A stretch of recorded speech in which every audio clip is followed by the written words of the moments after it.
Greetings, Amalgamaniacs and Retroids, and welcome to your first installment of Retro Gaming, where I am joined by the great gentleman of Retro Ridoctopus, and we are going to be talking to you about video games of Neuer and video games of today. So you're going to learn lots of awesome stuff, get to know the fellas, and we're going to be teaching you some things about old games and hopefully teaching you some things about new games to get you to go play them, more important.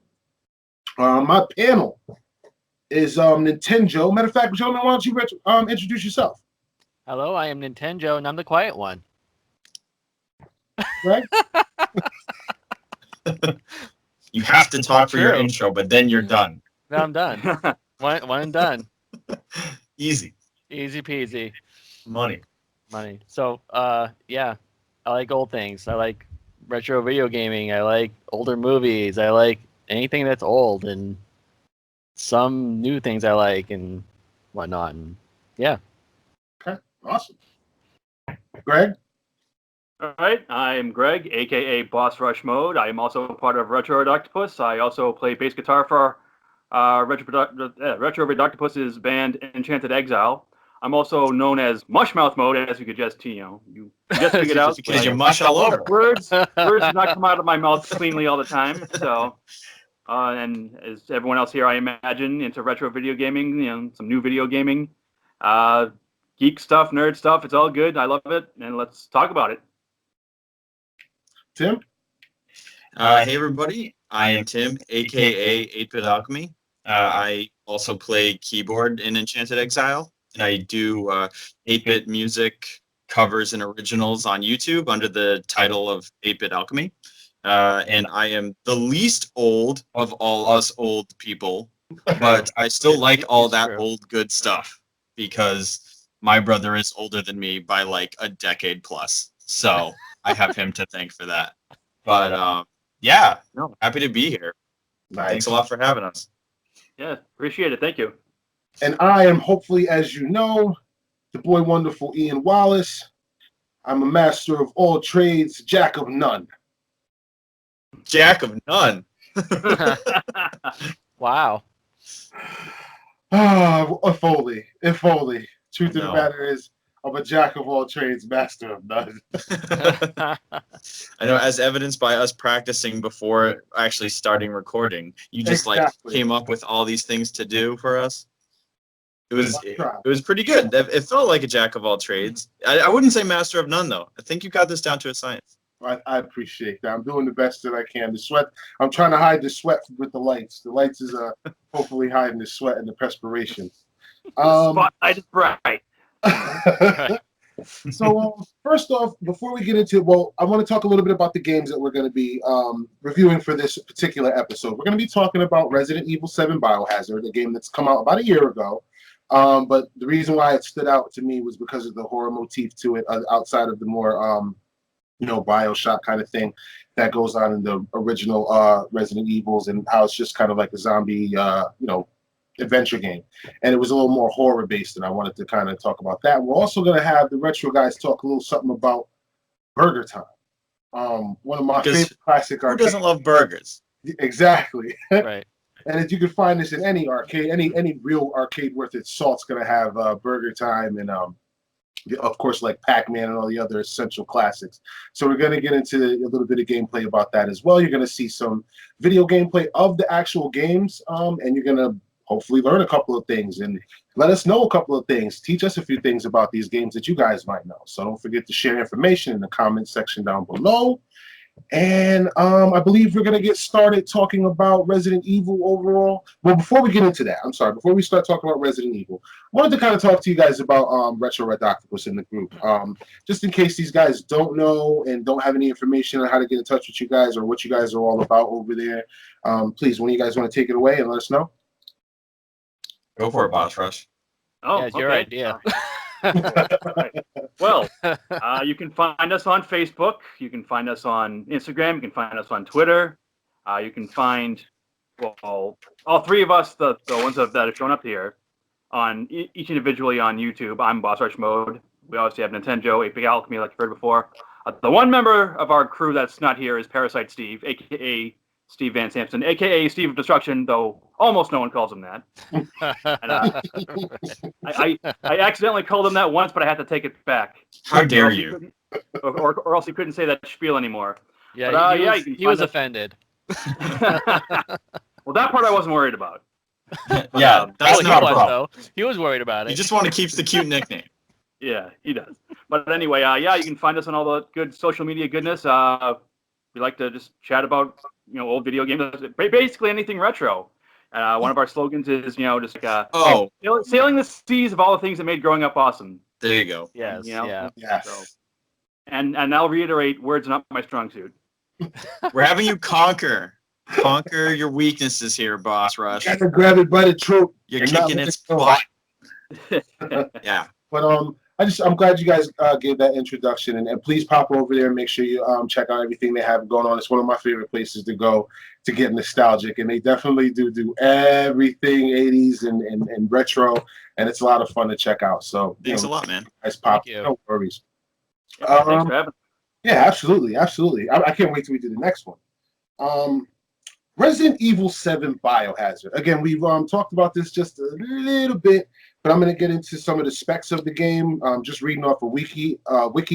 Resident Evil 7 Biohazard is a survival game developed and published by Capcom, released in January 2017 for Windows, PlayStation 4, Xbox One, and in May 2018 for Nintendo Switch in Japan.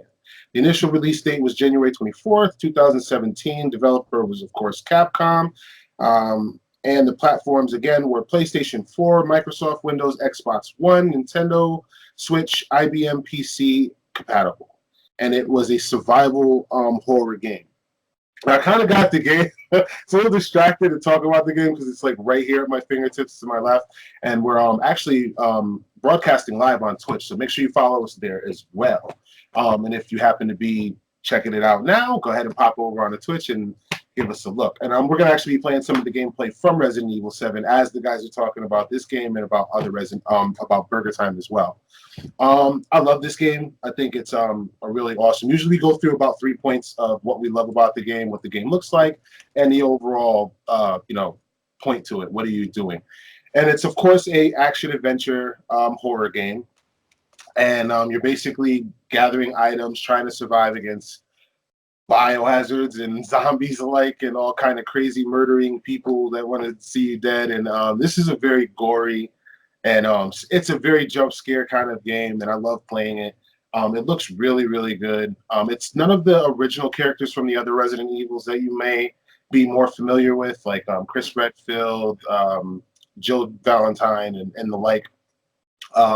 These are brand new characters, so it's a little bit different to get to know them. You have to again play the game to get to know some of the newer characters. I'm not going to spill any beans. If you don't have it, go out and get it, and definitely check out some of the get to know some of the newer characters. You guys have of course played some of the Resident Evil games, correct? Yeah. Yes. Yeah. What did you think about the franchise up until about around 5 or 6 before when 5 or 6 came out? Have you played most of those games?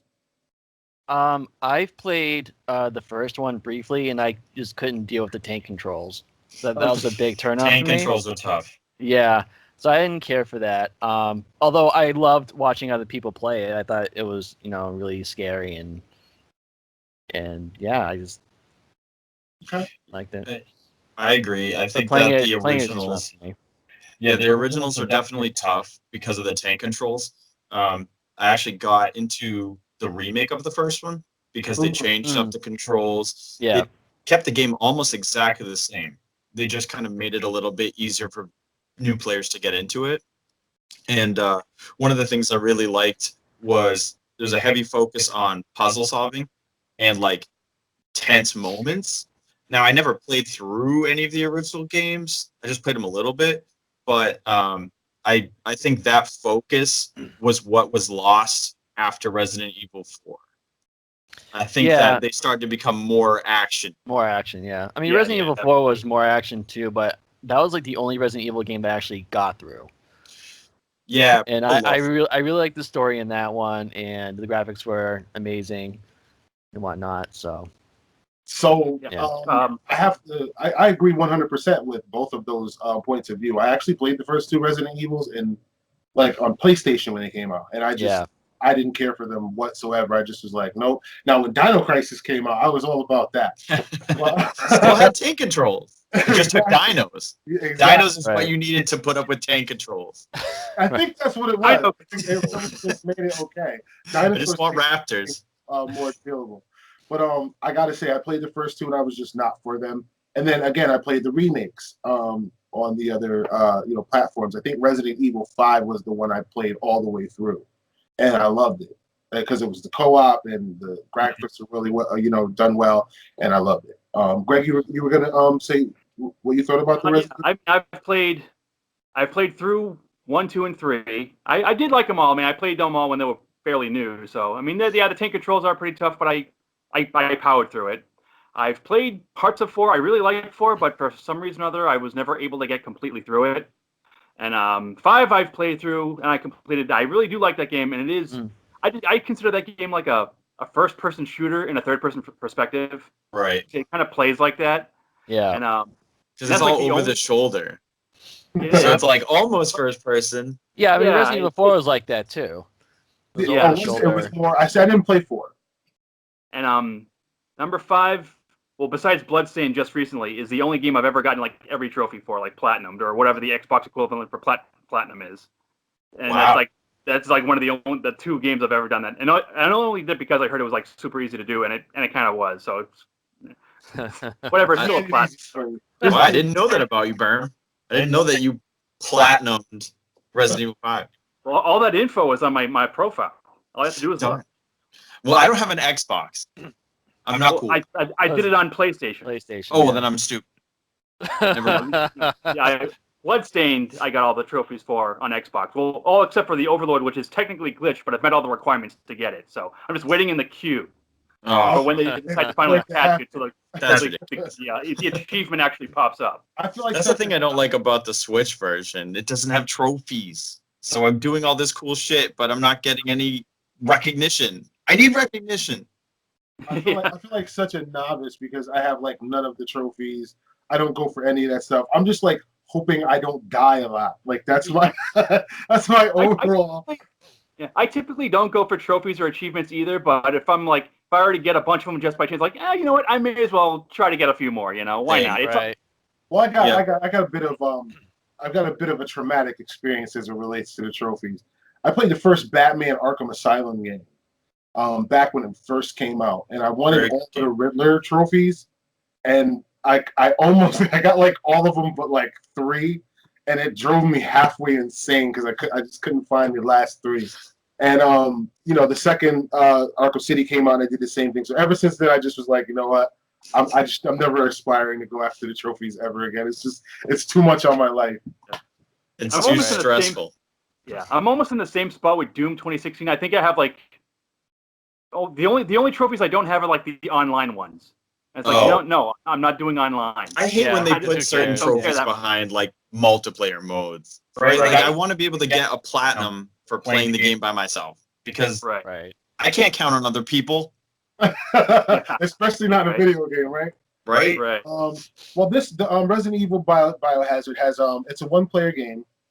I have not played it online yet. I don't know if there is an online mode. I haven't even gotten into that yet because I'm still stuck in the gameplay. I've not finished this game, beat it yet. It's a pretty difficult game for me so far. Like I said, I love the graphics. I love the way it plays, but it's a little hard for me to catch as far as there's a scene where you're on this boat or this ship where you revisit it, and it's a part where you've been at earlier in the game, and I'm kind of stuck there. So if you guys have any good tips or anything I should know about surviving this area or any good Okay, I actually do. Dude, I do because today I wanted to get a little more familiar with the game, so I was like trying to watch some content about it, and a lot of people say that the boat area is really like a slog. Like it's kind of slow and there's a lot of exposition and they try to like show you a lot of backstory. But I learned that all the enemies on the boat can't go through doors. So if you just walk through a door, close the door, and then like open it very slightly, you could just shoot them through the door. You just Hot shot him. And I have been using remote bombs, acid. Doors, man. All doors. Just doors. It all Rocket hinged on the launchers doors. and they're not dying. Right. Nope. Just open a door a crack and just shank them. The door. Stab. Excuse me for 1 second, guys. I'll be right back. Yep, No problem. But yeah, I have been stuck on this area, the boat area, and you're right. It is a lot of backstory, and it is a lot of actually, you learn a lot about the main character and outside of the antagonist, not the protagonist. Oh, okay. Of the game, which is this little girl who had her name Evelyn, who has like psychic zombie biohazard powers. I don't know. She can infect people, and she's like remember that movie The Thing? Yeah. Okay, she's like that. Okay. She's like an alien biohazard mutant zombie that can swallow people and turn them into versions of herself. And that's what those enemies are, Tim, that you heard about on that boat. Those Okay. enemies, those are The molded. people right? that she turned into. Yeah, exactly. The molded. Okay. Yeah, Yes. the How do you feel about them? Do you like them? Do you feel like they're lame compared to the family members? Oh, they're very lame compared Yeah. to the members. Don't get me wrong. I did. It was a little hard getting used to the way that they move and how they look before, avoiding them and killing them or whatever.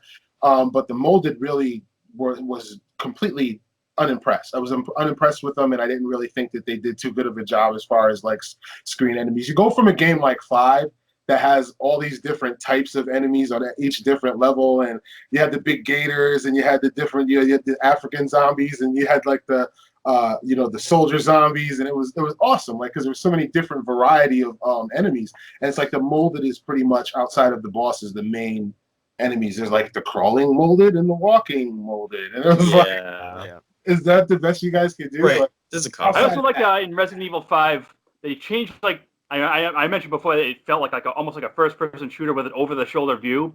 But right. there are some there are a couple levels where it's almost like a rail shooter. Like you're controlling a big gun and you're like on a vehicle and you're just shooting the crap out of everything while this vehicle's going through a couple levels. Oh yeah, no, that's one of my favorite kind of parts. up a little bit. As a matter of fact, the co-op parts that he's talking about, where you had to shoot that big,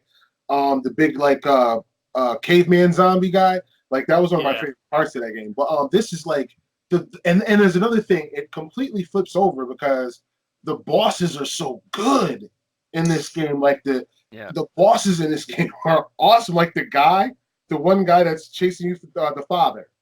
I forget his name. With the chainsaw, right? The Texas chainsaw guy. He's chasing you The through the house. butcher or whatever he's called. Right. He's really scary. And the mother that turns into the bug, like the bosses are awesome and they're really well done. But I just couldn't get over the regular stage enemies. It was just it was very repetitive and kind of boring. But again, it's more of a action game and you get to play through it. And I like the story more than I like the actual enemies anyway. So I'm having a fun time just playing through and watching the story because there are some very creepy parts in this game where you're locked in that room and there's a part where you're locked in this room and there's like this puzzle you have to figure out. And if you don't, the whole room gets set on fire with you in it. And you have to That's not a good time. It's No, it's a blast. I'm gonna definitely show the gameplay to that in the clip of this video. It's one of my favorite parts of the whole game, and it's just freaked out. And the things that you have to do in order to be able to get out of this room, you're gonna see in the gameplay. But it's awesome. So that's gonna be my gameplay snippet for this. Nice. Check that out.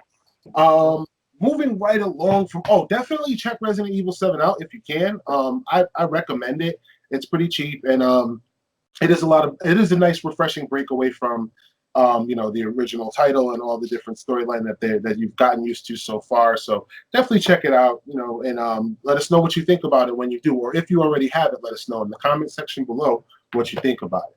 One other thing worth mentioning is if you can play it in VR, I've heard it's the best VR game.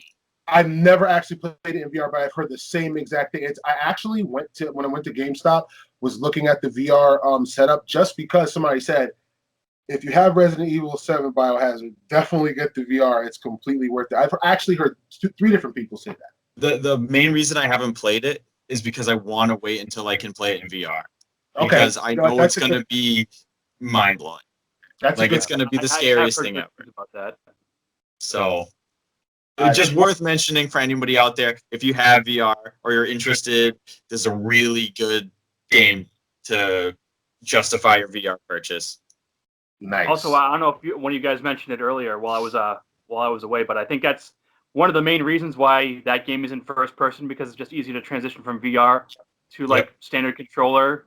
That way they don't have to like, oh, standard controller mode. Now you have to render like a 3D person or a character. Right. It's just going to be always in first person, which I think is fine. I just, I thought that was kind of a neat.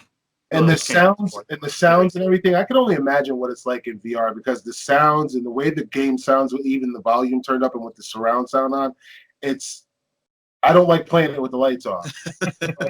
It's nuts. It's nuts. Like you can hear, like you have to look behind you, even though you know you're playing a video game and you know there's not zombies in your house. You still have to look when you hear the creaks in the floor. And you're like, oh my god, is it the father? It's great to get immersed in stuff like that, though. Right. It's all part of the experience. Where'd Joe go? You want to see if there was zombies. Are they gone? He heard the creaks in the stand. He got spooked. Don't get spooked, Joe. All right, so moving right along, we're going to get into, the retro guys are going to tell you a little something about Burger Time, why they picked that game, and why it's an awesome piece of video game history. So, gentlemen, please take it away. All right. I'm going to play a little Resident Evil while you're explaining the first. Go for it. All right, so Burger Time. I kind of threw this out there because it's summertime right now, and summertime's the time for cooking burgers and stuff, having cookouts or whatever. Totally. So it'd be a fun game to talk about. It's a 1982 game from Data East. One of those kind of games where, earlier, like in the late 70s and stuff, the thing was like shooting things in outer space, like Space Invaders or asteroids, stuff like that. Yeah, and when Pac-Man came out, and like the mega success that was, decided to be a change where it's like, okay, now the character like navigates through a playfield, or usually a maze. And a lot of like Pac-Man, you eat all the dots, or Ladybug, you eat all the dots, or whatever that was. And in Burger Time, you traverse like a set of like ladders and like horizontal planes. And the point of the game is to step on a whole bunch of hamburger ingredients and get them all to fall down to the bottom of the stage to like actually complete the hamburger. And as you're doing this, your character's name is Peter Pepper, and he gets clever, chased by the by way. Peck of pickled peppers. Yeah, very clever. Speaking of pickles, you get chased around by 3 food baddies, one of them being Mr. Pickle, and the other 2 being Mr. Whoa. Hot Dog and Mr. Whoa. Egg. We don't talk about Mr. Pickle. Hey, We have to talk about Mr. Pickle because We he's have all to? up in Mr. Oh, Yeah, because This he's is worse than all up Resident in Evil. Mr. Pepper's grill. No, actually, I think that's sausages. Oh yeah. Well, Yeah, that's According sausage bastard. according to all the research I did, they're all hot dogs. Oh, they're hot dogs. Okay. Yeah, because the I thought character they were sausages. Mr. Hot Dog. Mr. Hot Dog, Mr. Pickle. Anthropomorphized pieces of food come chasing after you. And there are ways you can defend yourself. You are armed with limited amounts of pepper. You shoot your pepper. It'll like blind them, I guess, or temporarily immobilize them. So you can like pass through them. Or when you completely walk over a hamburger piece, it'll make it drop down a level, make it drop down on a horizontal level. If there's like a food baddie underneath it, it'll get crushed. Or if there's a food baddie on top of the piece that you're walking across, it'll actually weigh it down and it'll go down like 2 or 3 extra levels. And then when the thing stops, he'll just, get destroyed and you get bonus points for that. That's actually pretty cool. Yeah. I didn't realize that. Do you guys want to hear a guilty little secret? I have been gathering my gameplay to, recording some of my gameplay on Burger Time, because I have the arcade version on my PC, and I was playing, to get some of the gameplay recorded, and I completely forgot about the pepper and didn't use it not one time. I was just going up and down the ladders the whole time, getting away from like evading. Yeah. I completely forgot there was salt and pepper in the game, or just honestly. pepper. I had the same realization today. I was watching gameplay and thinking, I don't think I've ever played this with pepper. Like, I've always just tried to avoid the food guys, and I always suck at it. All right, don't be like me and Tim, okay? Please use the pepper. It's there for a reason. It's a tough game even with the pepper. Yeah. Right. Yeah. It really is. So, yeah. Burger Time is one of those games you can always find at any barcade, any kind of, pinball hall or whatever. It's always around, but it's a tough one. It's deceiving. It is. You think it's cute. It's burgers. It's family friendly. It's not. It's hard fucking as shit. hardcore. Yeah, no, it is surprisingly tough. I mean, they had a ton of ports too. Apparently, the Intellivision port's a really good port, which I've never actually played. Oh, Which wow. is weird because I had Right. it, but I You talking didn't about play the it. ones that plug directly into the TV? What's up? You talking about the versions that plug directly into the TV? No, well, yeah, the Intellivision from like way back in like the early '80s. Oh, that kinda in television. with the Atari 2600. Yeah. Oh, okay. I thought Not in version. television. Right. That's what I thought you said in Television. television. No, not the plug and play. Not the plug and play. I mean, it might be at this point. I think they might there have made is. them, but Yeah, I've seen I'm I've talking seen a few early of them. I 80s think I've stuff. seen time. Yeah, they have like those little miniature arcade cabs now that you can just like plug into a TV or just play with like this small joystick. They have those now. Yeah. And yeah, Burger Time's definitely one of them. But I played this. I played this game in the arcade recently. My wife and I went to Free Play Barcade in Providence, Rhode Island. Awesome Providence, place. Rhode Island. yeah. Yep. It's a really awesome place. And I actually played. I got to level 4, and that's like the farthest I got by far. I was like, "Whoa, I'm really killing this game!" And it's like I played for like 5 minutes, got to level 4, and that was like the best I've ever done. So I was like, "Oh." did you get the high score? No, not even close. Really? Wow. No, every time I go there, like someone has like scored like crazy scores. It's like I don't remember exactly how high this one was, but it was like in the hundreds of thousands. I think I got like Wow. I may have gotten like 21,000 points. I may have gotten Jeez. 1/10 of the high scores or something. All So I right. wasn't Question, even close. quick question. Quick 8-bit question for you guys. Let me ask you a question. Have you ever met anyone or do you know anyone who's actually beat Burger Time in the arcade? Nope. Not even close. Who are No, these people? none of the I don't ports. know.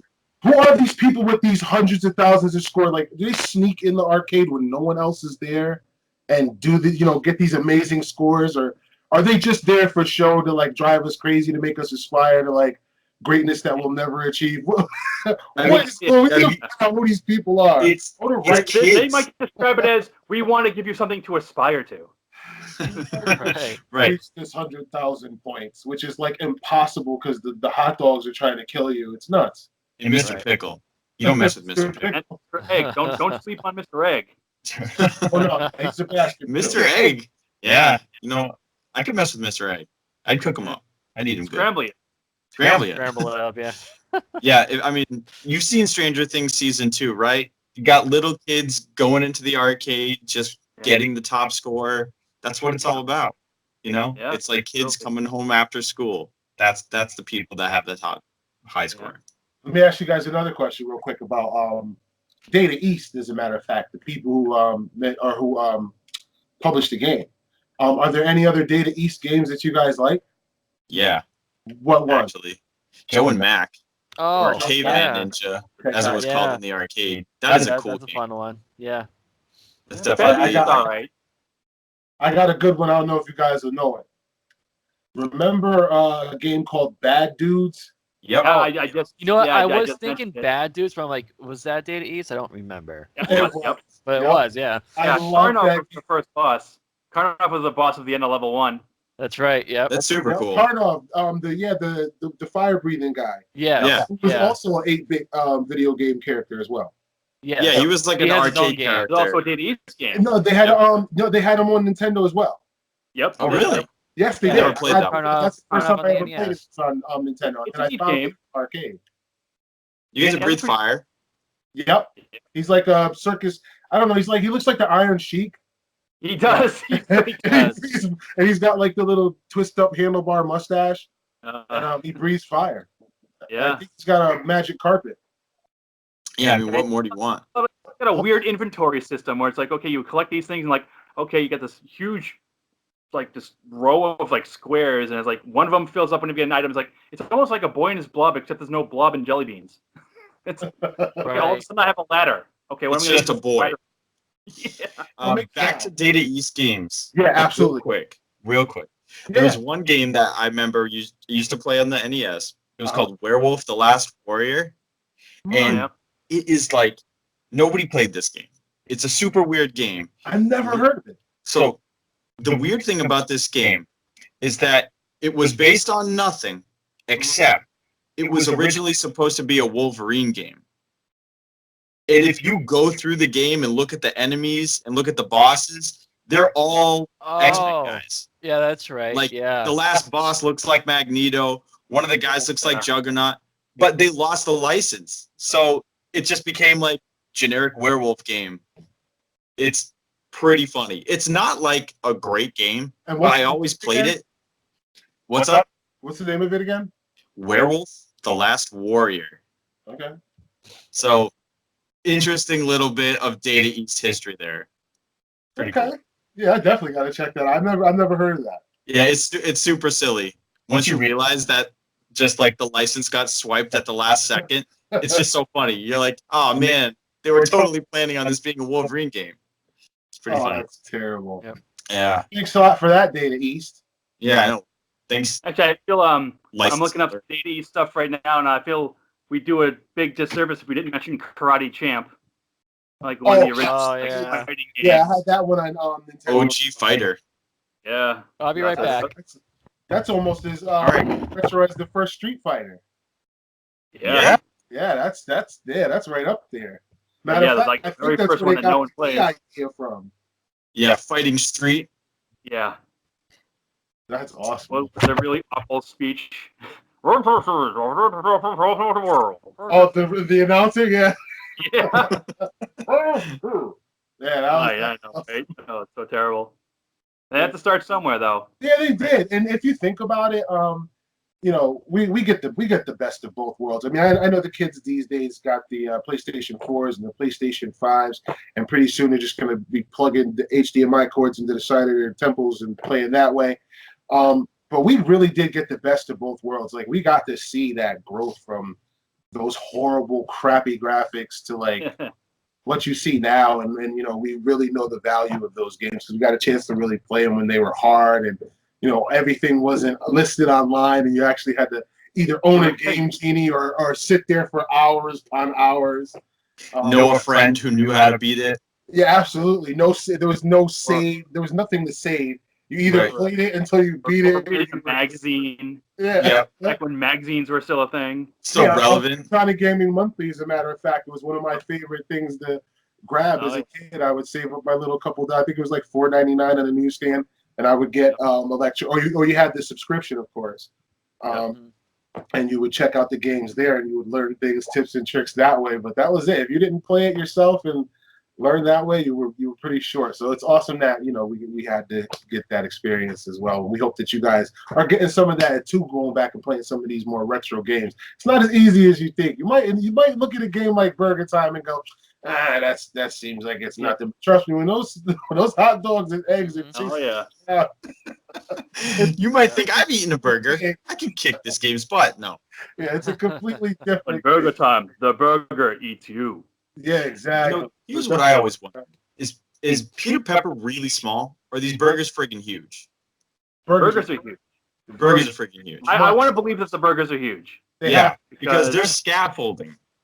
Like, that's a big burger. Nobody makes small scaffolding. What's the point?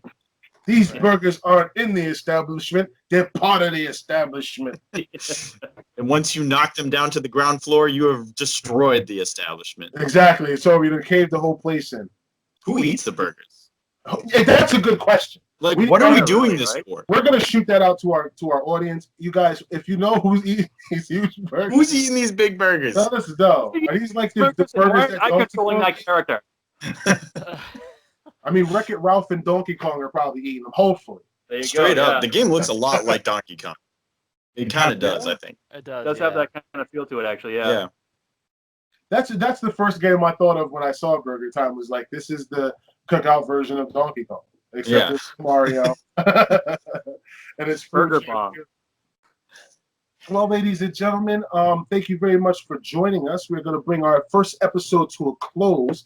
Please let us know suggestions of games you want to see us review, as well as games that we're going to be picking on our own. We want to know what you guys want to see. So if there's something coming up or a game you feel like has not gotten the notoriety that it deserves, let us know, and we will do some researching and see if it's a topic we would like to discuss with the entire group. So please give us your suggestions and comments. This has been the boy wonderful Ian Wallace. I'm going to let my guest panel go ahead and say goodbye and again introduce themselves to you guys, starting with Nintendo. Hello, I am Nintendo, and thanks for watching. All right, Boss Rush Mode saying until the next. 8-Bit Alchemy saying thanks for hanging, and go play some Burger Time. You can play one of them on the Switch, maybe two of them. I don't even know. But there's Burger Time. People have Switches now. Go play burgers, and then you can play Yeah, Resident eat a Evil burger. 7 Biohazard. Yeah. Eat a Unlike burger everyone. while you're Resident playing Evil 7 Burger first. Time. Yeah, you play Resident Evil 7 first. You might not be hungry for burgers afterwards. Right. Yeah. Burgers Sorry, are bro. always start with burgers and the zombie family.